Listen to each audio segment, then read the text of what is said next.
Danes vam predstavljam retortni gorilnik na pelete, lesne pelete. V bistvu inovacije je to, da smo izdelali že znan gorilnik na retorto, ki ga je možno prigraditi na običajne kotle oziroma že na obstoječe sisteme. S tem smo premostili v bistvu to mejo, katere je prej predstavljala velik problem. Hoteli smo seveda tudi obdržati vse njegove dobre lastnosti, kar se tiče izgorevanja samih peletov in izkoristkov.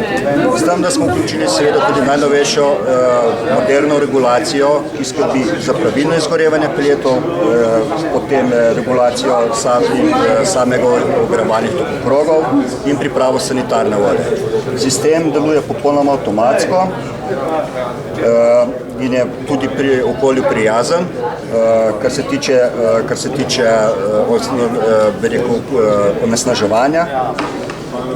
Da bi dosegli čim večje izkoristke, smo se povezali s gospodom Breček iz Zgornjega Brnika in smo za ta namen izdelali visoko učinkovit kotel z namenom, da dosežemo čim večje izkoristke seveda.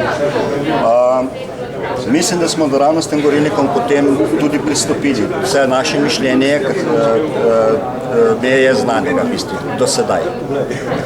Problem drugih gorilnikov je bil v tem ravno, da so imeli izgorovalno komoro zunaj kurišča, naš ima v samem kurišču. Se pravi, s tem smo tudi zmanjšali izgubo tiste dragocene energije, katero pridobivamo iz peletov.